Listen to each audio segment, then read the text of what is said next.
Béni sois-tu, Seigneur des Seigneurs. Béni sois-tu, Dieu Tout-Puissant.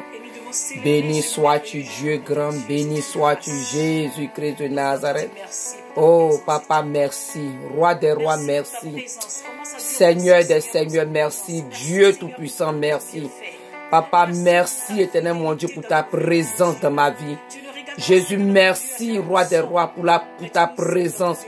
Papa, dans la vie de mon frère, dans la vie de ma soeur, Jésus-Christ de Nazareth.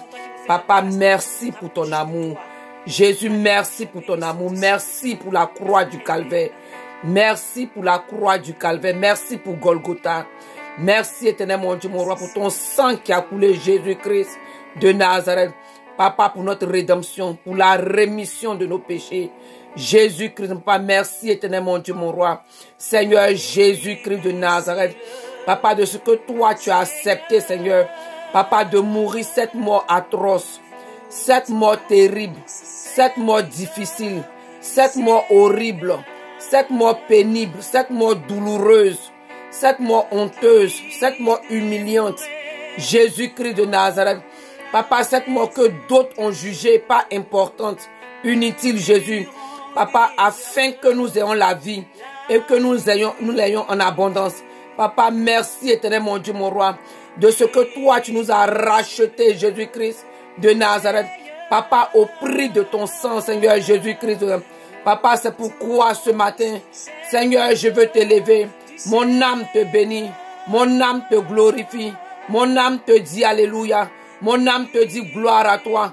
Hosanna à toi, Jésus-Christ de Nazareth. Papa, parce que toi, tu es bon. Jésus, merci, Seigneur Jésus-Christ de Nazareth. Papa, pour ton amour que toi, tu manifestes. Seigneur Jésus-Christ de Nazareth. Papa, chaque jour envers nous. Seigneur, merci, Roi des rois. Merci, Jésus-Christ de Nazareth.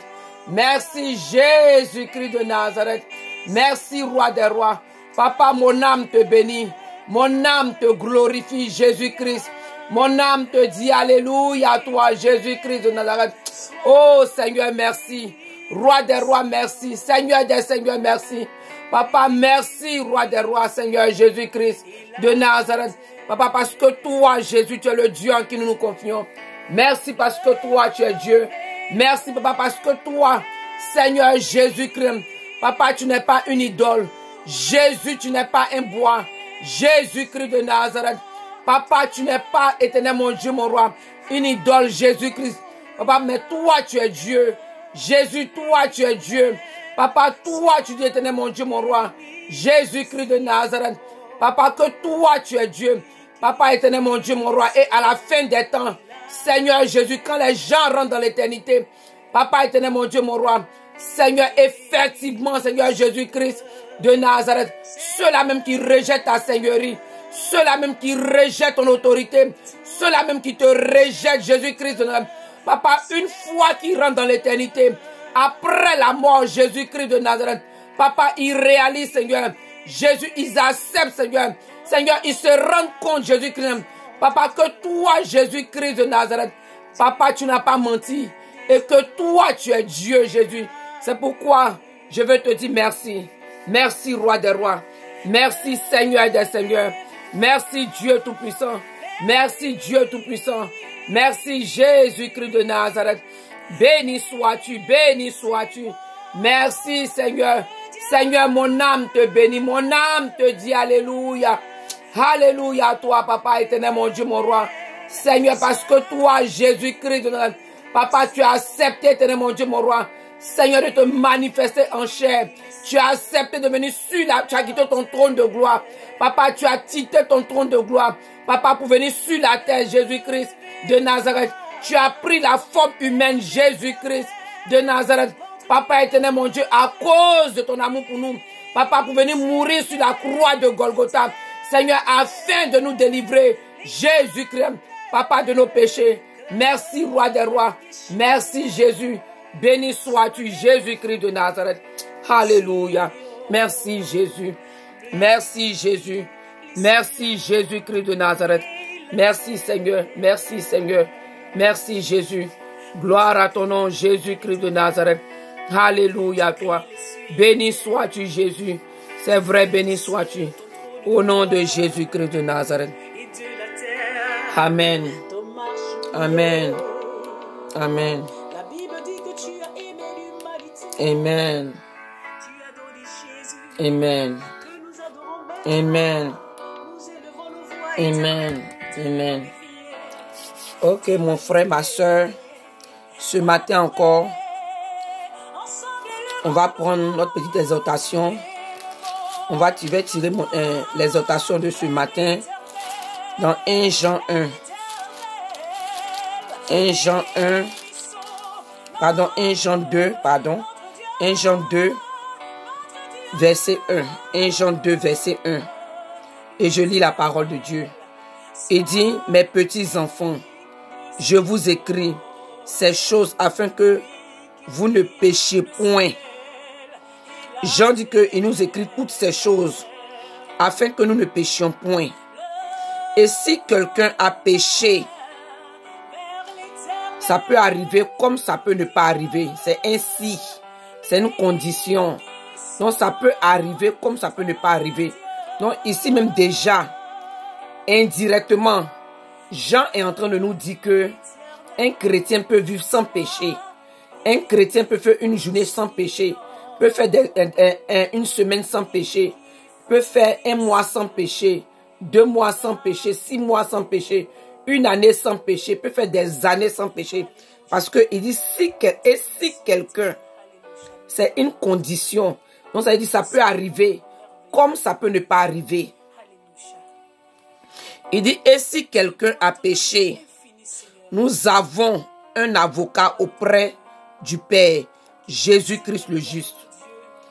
Aujourd'hui, on va parler de Jésus-Christ de Nazareth, notre avocat.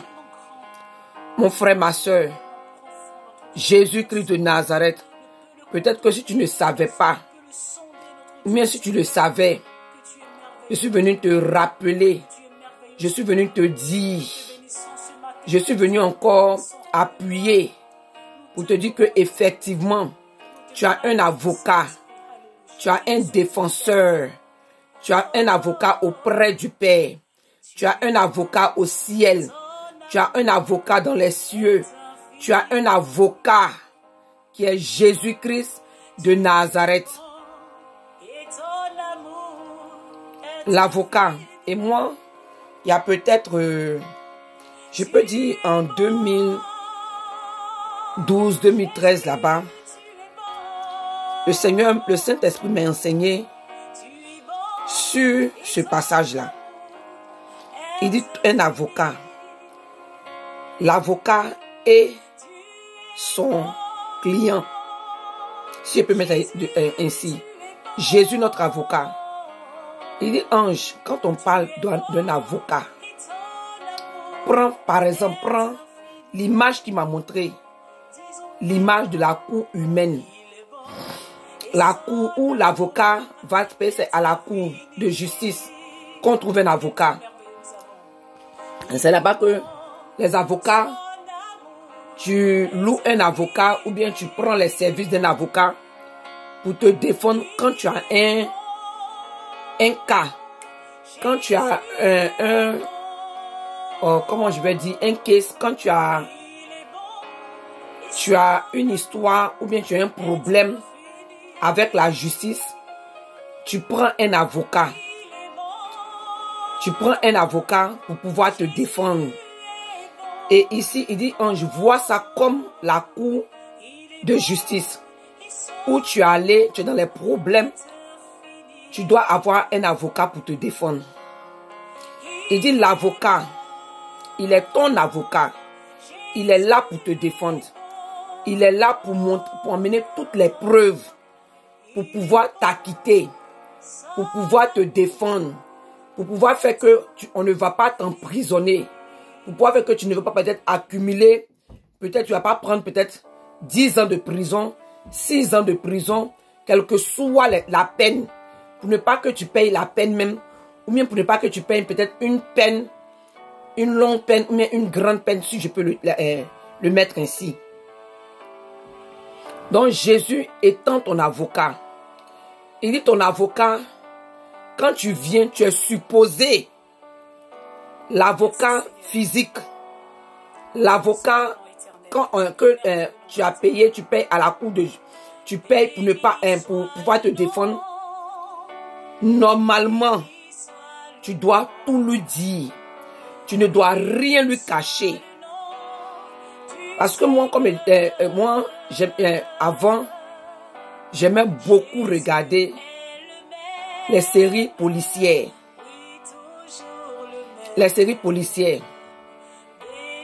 Et quand il y a un crime qui est commis, on t'a traduit en justice, on t'a donné un avocat, tu dois tout dire à ton avocat. Tu dois tout lui dire, ton passé, surtout ton passé et ton présent.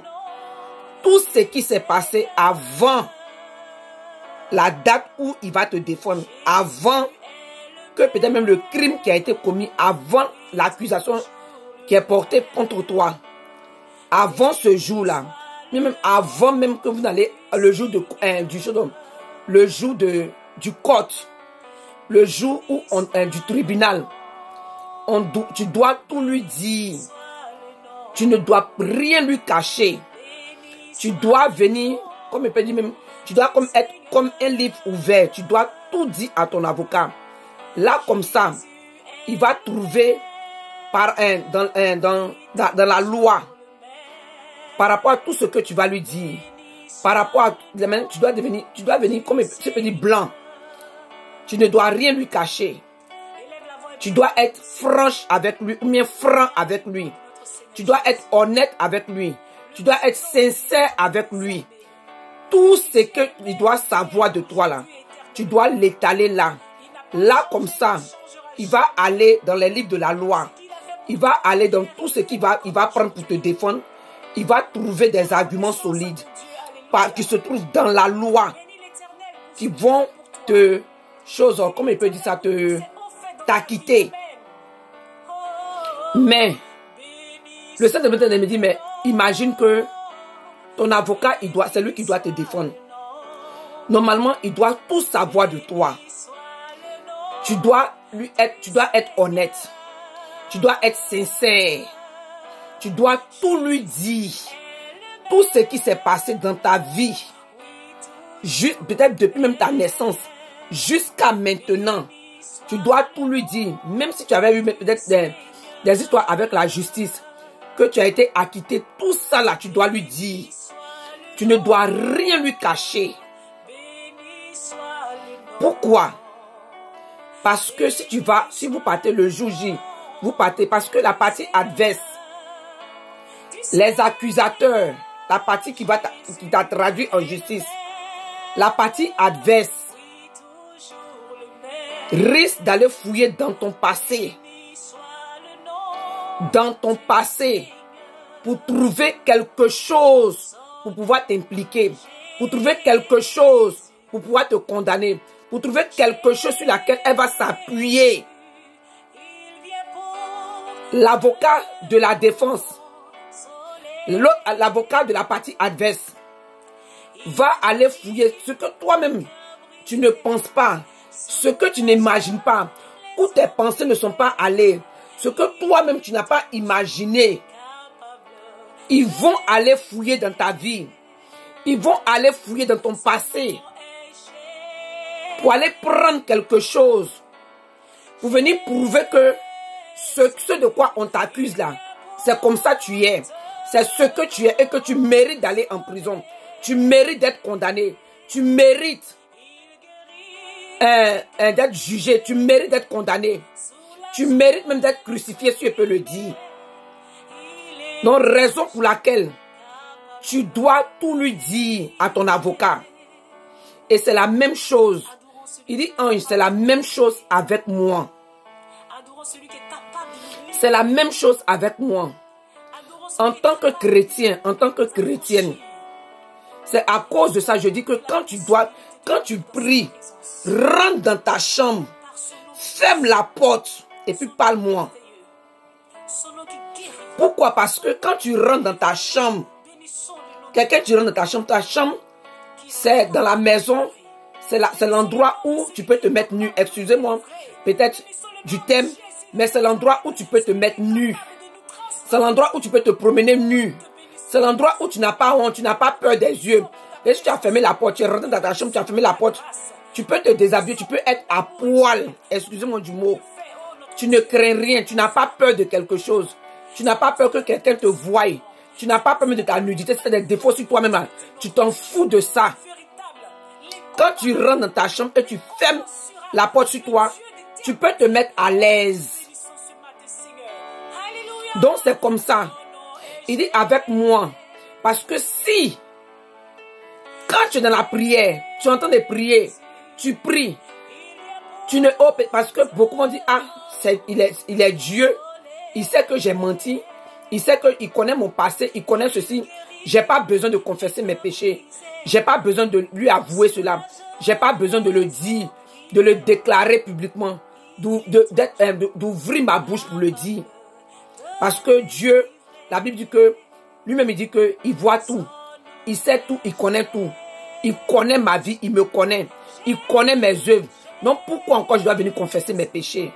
Oh ma soeur, mon frère, tu as besoin de le faire parce qu'il est ton avocat. Donc en tant que ton avocat, il doit maîtriser ton dossier. Il doit connaître ton dossier. Tu dois tout lui dire. Tu ne dois rien lui cacher. Parce que si tu lui caches des choses, le jour du jugement, il ne pourra pas te défendre. Parce que ce péché-là, il doit emmener ça sous le sang, sous son sang. Jésus doit emmener le péché que tu vas lui confesser sous son sang. Parce que quand Satan va brandir le mensonge, il va dire, mais ça là, c'est passé sous mon sang. J'ai lavé ça. Elle a confessé. Parce que c'est à cause, il dit dans le livre de 1 Jean 9, verset... Pardon, 1 Jean 1, verset 9. 1 Jean 1, verset 9. Il dit, si nous confessons nos péchés, il est fidèle. Si nous confessons nos péchés, si nous avouons nos péchés, si nous reconnaissons nos péchés, si nous déclarons publiquement nos péchés, si nous confessons, quand tu confesses quelque chose, c'est que tu déclares cela, tu parles, tu dis, tu fais sortir ça de ta bouche. C'est pas parce qu'il est Dieu. Donc il connaît tout. Il sait tout. Donc toi, tu vas te taire. On dit confession de péché. Oh Seigneur, pardonne-moi pour tous mes péchés que j'ai commis. Non, rentre dans les détails. Rentre dans les détails avec lui. Dis-lui tout. Confesse tout. Déclare tout. Avoue tout ce que tu as fait. Là, comme ça, il va faire passer ça sous son sang. Il va prendre son sang il va te pardonner et il va prendre son sang pour te purifier de cette iniquité-là. Parce qu'il dit que le péché, il dit que si nous confessons nos péchés, le péché, c'est différent de l'iniquité. Le péché, tu ne sais pas que le vol est condamnable. Tu ne sais pas que Dieu nous a dit de ne pas voler. Et tu t'en vas voler. Tu viens, ah papa, pardonne-moi mon péché. Parce que tu ne savais pas et tu as commis l'acte. Mais l'iniquité, c'est quand tu sais que voler, c'est un péché. Mais tu vas quand même commettre ce péché-là. Ça devient l'iniquité. L'iniquité, le péché, l'iniquité est différente du péché. Donc, à cause de dire que si nous confessons nos péchés, il est fidèle et juste pour nous les pardonner et pour nous purifier de toutes nos iniquités. Ça, c'est un autre enseignement, mais une autre exhortation à elle seule, entre le péché et l'iniquité. Mais ce soir, ce matin, je suis venu te dire, ou bien ce soir, quel que soit, ça va dépendre de l'heure à laquelle tu me regardes. Je suis venu te dire que Jésus est ton avocat. Donc, de ce fait, par ricochet, parce qu'il est ton avocat, tu dois tout lui dire. Tu dois tout lui confesser. Là, comme ça, dans la Bible, il va trouver, dans la constitution divine, il va trouver la loi, il va trouver ce qu'il doit, les trucs qu'il doit utiliser pour te défendre. Mais si tu ne lui dis pas de ton vivant, tu ne confesses pas tes péchés, tu ne lui déclares pas publiquement tes péchés, tu n'avoues pas tes péchés, tu ne reconnais pas tes péchés et que tu meurs dans ces péchés-là, je dis la partie adverse, le jour du jugement, les péchés que tu n'as pas confessés, c'est ce que le diable va brandir pour dire que, ah non, Ange ne peut pas partir au paradis parce que tel péché n'a pas été confessé. Elle a volé une viande dans la sauce il y a 20 ans de cela. Et tu lui as rappelé ça tel jour qu'elle n'a qu'à aller dire, confesser ce péché-là à sa maman, à sa tante. Ou bien elle n'a qu'à confesser ce péché-là, mais elle n'a pas confessé. Elle n'a pas confessé. Tu lui as rappelé cela, mais elle n'a pas confessé. Elle n'a pas confessé. Voilà les péchés que Ange n'a pas confessé. Donc, à cause, toi, tu as dit seulement. Parce que, mon frère et ma soeur, ce que toi et moi nous oublions, c'est que Satan connaît la Bible. Satan était un citoyen. Il était un archange, au même rang que l'ange Michael et l'ange Gabriel. Satan était dans le ciel. La Bible dit que les démons même connaissent, les démons connaissent la parole de Dieu. Les démons, ils tremblent devant Jésus-Christ de Nazareth. Parce que un tiers des anges qu'il a pris avec lui là, ils étaient au ciel, donc ils connaissent la parole de Dieu. Satan connaît la parole de Dieu parce qu'il était citoyen des cieux. C'est nous, on pense que Satan ne connaît pas la parole. Que Satan, il ne sait pas ce qu'il fait. C'est nous les chrétiens qui pensons que Satan ne connaît pas la parole de Dieu. Le jour du jugement, on sera très surpris. Parce que les versets bibliques, et comme je dis toujours, les rémas qu'aujourd'hui, il y a les rématologues, il y a les expliqueurs de la loi, et puis ils expliquent la parole, puis aux paroliers, les paroliers là, Satan est plus parolier que d'autres, que les chrétiens. Satan est plus rématologue que nous. Parce que lui, il a les remarques de la parole de Dieu, parce qu'il était un citoyen des cieux. Donc, Satan dit que, mes petits enfants, je vous écris ces choses afin que vous ne péchiez point. Donc, ça veut dire qu'on peut ne pas pécher. On peut vivre sans péché. Il dit afin que vous ne péchiez point. Donc, on peut vivre sans péché. Mais il dit, mais, on ne sait jamais. Si quelqu'un pêche, si tu pêches, tu as un avocat auprès du Père, Jésus-Christ le juste. Actuellement, Jésus est notre avocat. Mais quand tu meurs, Jésus devient ton juge. En ce moment-là, il est notre sauveur et il est notre Seigneur. Il est notre avocat auprès du Père. Il est celui qui nous défend auprès du Père. Parce que la Bible dit dans le livre de Apocalypse, Apocalypse 12, verset 10, il dit, Apocalypse 12, verset 10, il dit, et j'entendis dans le ciel une voix forte qui disait, maintenant le salut est arrivé, ainsi que la puissance, le règne de notre Dieu et l'autorité de son Christ, car il a été précipité, l'accusateur de nos frères.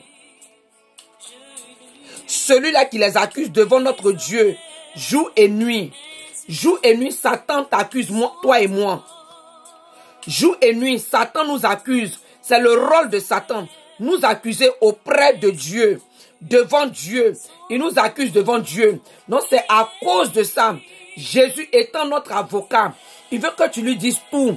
Il veut que tu confesses tes péchés. Il veut que quand tu as péché, ne dis pas que lui-même il connaît que j'ai péché. Lui-même il sait que j'ai péché. Parce que la Bible dit qu'il est omnipotent, il est omniscient, il est omniprésent, il voit tout, il sait tout et il connaît tout. Donc ce péché-là, je n'ai pas besoin de verbaliser ça. Je n'ai pas besoin de confesser ça. Parce que Jésus même sait déjà que j'ai péché. Non, non, non, non, non.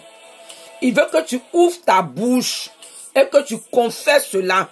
Afin que lui, il puisse faire passer ça sous son sang. Afin qu'il puisse te pardonner ce péché-là et te purifier de tes iniquités. Donc l'avocat, tu ne peux pas cacher. Tu ne peux pas cacher la vérité à ton avocat. Cache cela à ta femme. Cache cela à ton mari. Cache cela à ton pasteur. Cache cela à ton frère, à ta soeur en Christ.